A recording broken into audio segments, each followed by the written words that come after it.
will occur the vessel in the deep of ulceration. We find the wall thickened and sometimes the thrombus.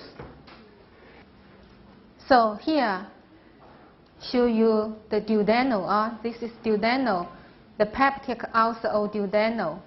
The bottom also clean and flat. It's benign. Of course, in the duodenal we could not find malignant. In the duodenal, the peptic ulcer or the ulcer, most ulcers are benign. In the stomach, there are 1% ulcer are malignant. Now let's see the complication of peptic ulcer. 4 kinds of complication. First is bleeding. Bleeding occur in the 15% to 20% of patients. So this is the most frequent complication. Massive bleeding can cause the patient to die. So 25% of ulcer death is caused by this massive bleeding. And also can be the first indication of an ulcer, is bleeding. So just now I asked the question why in the bottom of ulceration some vessels, the wall of vessels will sink and thrombosis, because this is the body self protect to prevent this bleeding. Second is perforation. This is occur about 5% of patients. So 2/3 of ulcer death is caused by this perforation. And sometimes, but rarely, is the first indication of an ulcer. And the third is obstruction, because of the edema or scarring. It's less, 2% of patients occur. And most often due to this area, this pyloric canal ulcer, this area, the ulceration in this area. And it may also occur with the duodenal ulceration. And there are clinical features, this abdominal pain. And the fourth is malignant transformation. This is the last one. About 1% gastric peptic ulcer will transform this malignant. So here is the ulcer, and this red area, that means the heavy or the massive bleeding. Now here this is the opened artery, cause death. This is massive bleeding. And here is also stomach ulceration. So this is the deep ulcer, cause perforation. And here show us this is a normal structure. One is mucosa. Second is submucosa, muscular layer, and the fourth is serosa. And here we can see this area, perforation. And here is the ulcer. We also can see the necrosis, and this is granulation tissue. So here is the perforation of stomach ulcer. So the gastric content through this perforation to the abdomen, and will cause this pleurant peritonitis. And here is on the microscope we see this plurulent peritonitis. So here we can see this is the mesothelial cells, and this is the necrosis, and this is the neutrophils. And here we can see some food particule in the lumen, in the peritoneal cavity here. So the food through the wall of the stomach to this cavity. And now we will see the tumors in the stomach. They are benign tumors, and we will introduce these polyps. This polyps is any nodular or mass that projects above the level of the surrounding mucosa. They're called polyps, and can be divided into these 3 subtypes. So the adenomatous polyps, this is an important subtype. And the second group is the malignant tumor, carcinoma. So this is the gastric hyperplastic polyp. This is one kind of subtype of polyps. We can see this is a projection exceed the surrounding mucosa. And here, this is the gastric adenomatous polyps, a mass. And here is the inflammatory fibroid polyps. This area, many inflammatory cells and the hyperproliferation of glands. And this is the tubular stomach adenoma, also called it adematous polyps.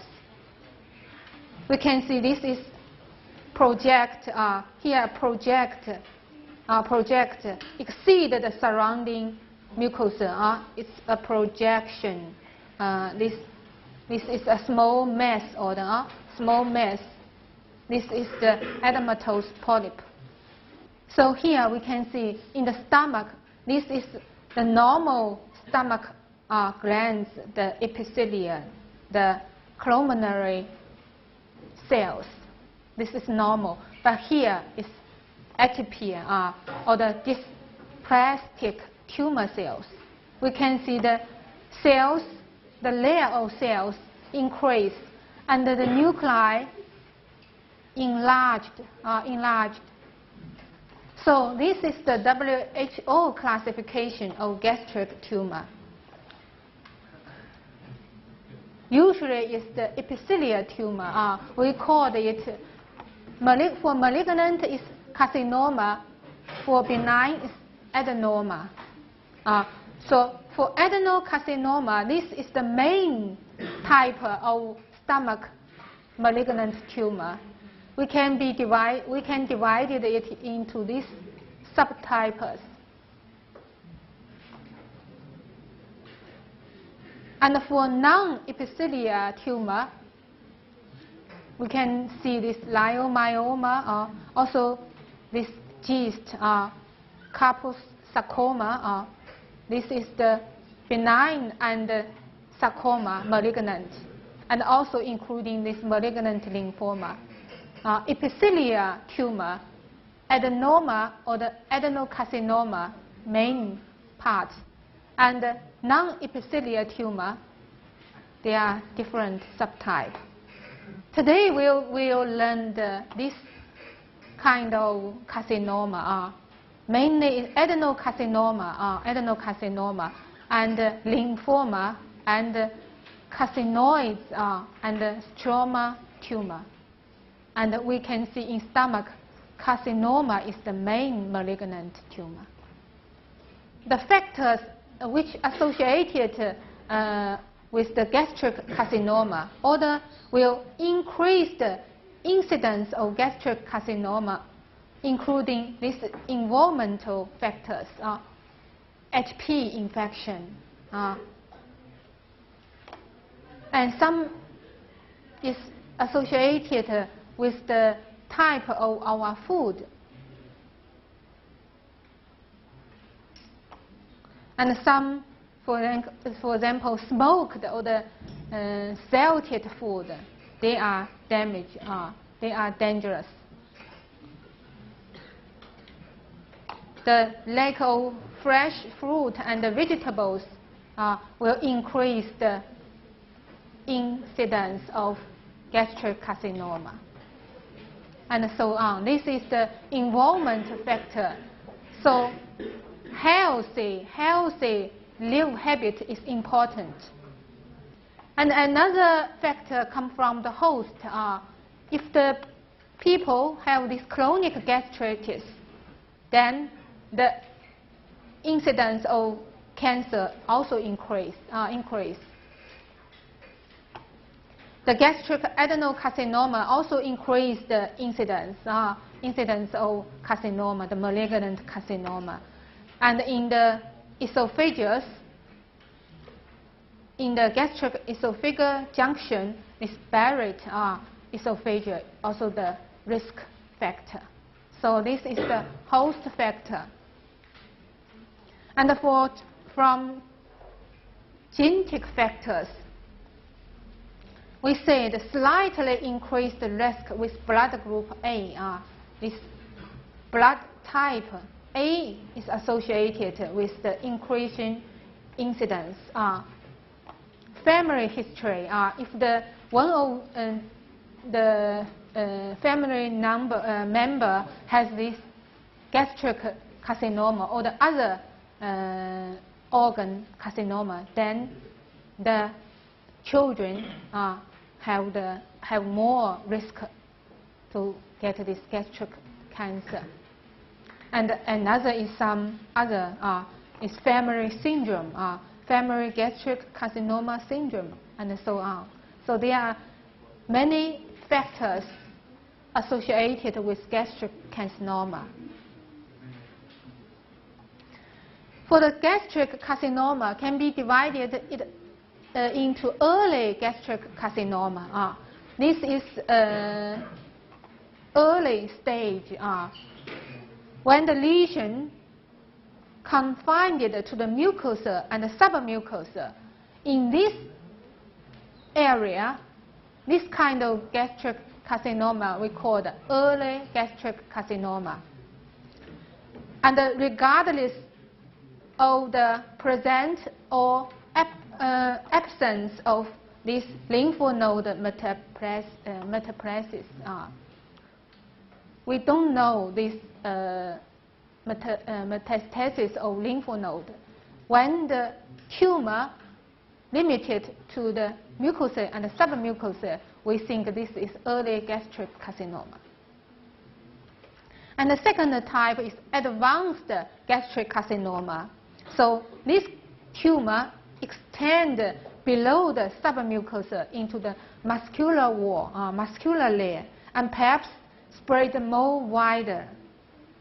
So from growth view, we can divide it into three growth patterns. Expitic, we can see the mass, the big mass, and flat or depressed, and the third is excavated. And there is a special name of lineages plastic. This kind of stomach is the advanced gastric carcinoma because the tumor infiltration the whole wall of stomach. So we said a broad region of the gastric wall of the intra-stomach is infiltrated. This we call it, give it a special name. So this is the advanced gastric carcinoma. So the pictures show us the different shape. This is A means the early gastric carcinoma. Also can divide it into three types. The tumor we can see limited in the mucosa or submucosa. Here, submucosa. This white layer means submucosa. This is muscular layer. And here, this advanced gastric carcinoma, we can see the tumor infiltrate to the muscular layer, even more deeper to the serous. And from histological appearance, we can divide the gastric carcinoma into two types. One is the intestinal type. So the tumor cells can form the malignant glands, like the intestinal glands. So we can see here, this is type A, intestinal type. The tumor cells form the glands. And the second is diffuse type. That means the tumor cells usually come from this signet ring. Here is signet ring cell, tumor cells. We can see there are many other abundant cytoplasma, and the nuclei is on the side of the cell. So here we can see this is also stomach. We can see the folders of stomach. Here we can see ulcer. And this ulcer usually is bigger, or the larger than the peptic ulcer. And the surrounding mucosa, we cannot find these star-like folders. We can see this central ulcer surrounded by irregular, heaped up bordings. That means it's malignant ulcer.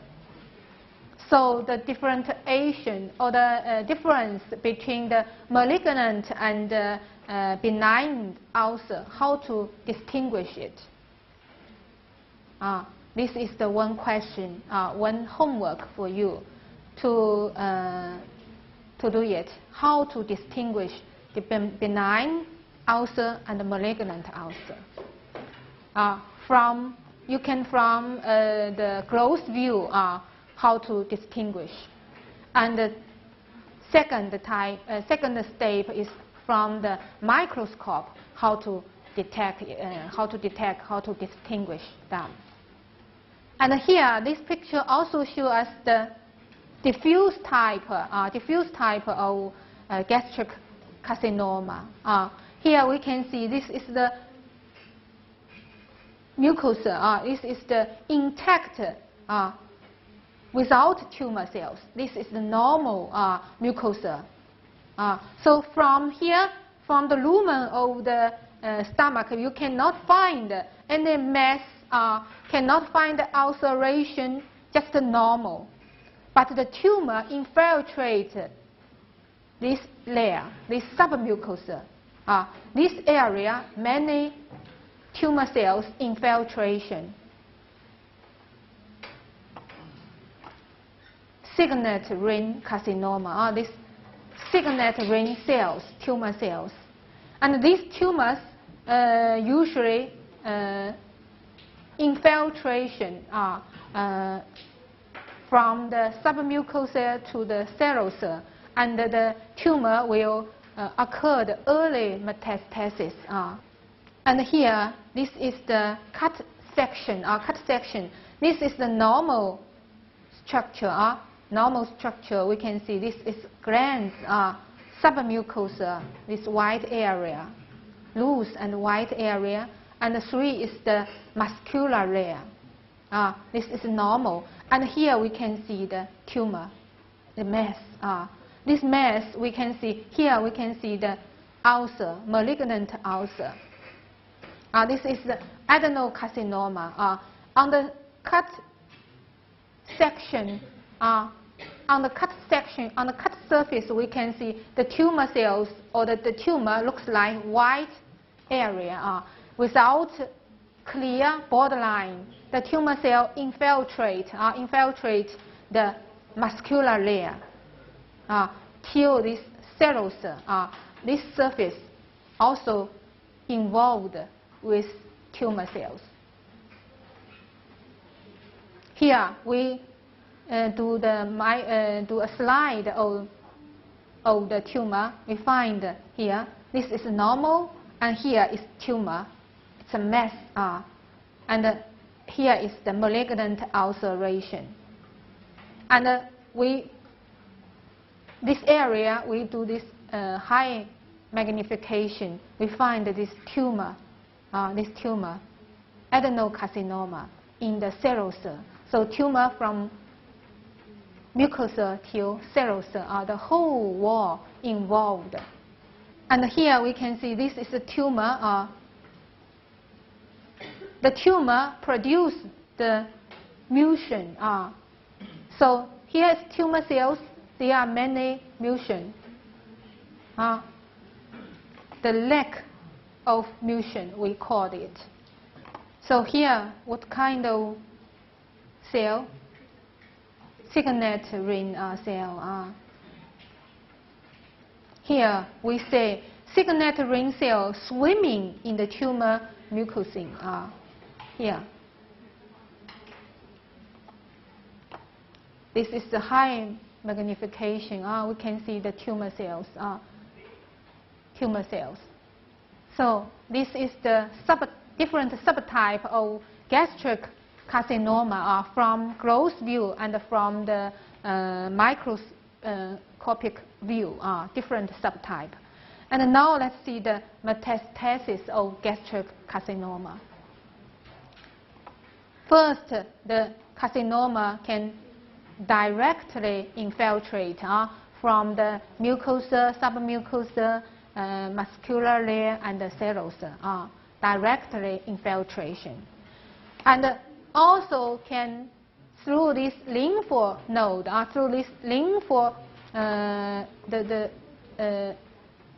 can metastasis to the regional or distant lymph nodes. For example, this subalveolar lymph node. We call it special name Wilshire node.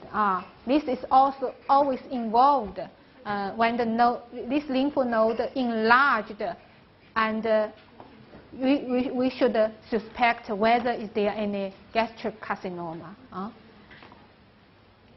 And when the tumor cells through this serous, and then the tumor cells metastasis to the ovaries, then this Kuchenberger's tumor. This is the tumor from gastric metastasis to the ovaries.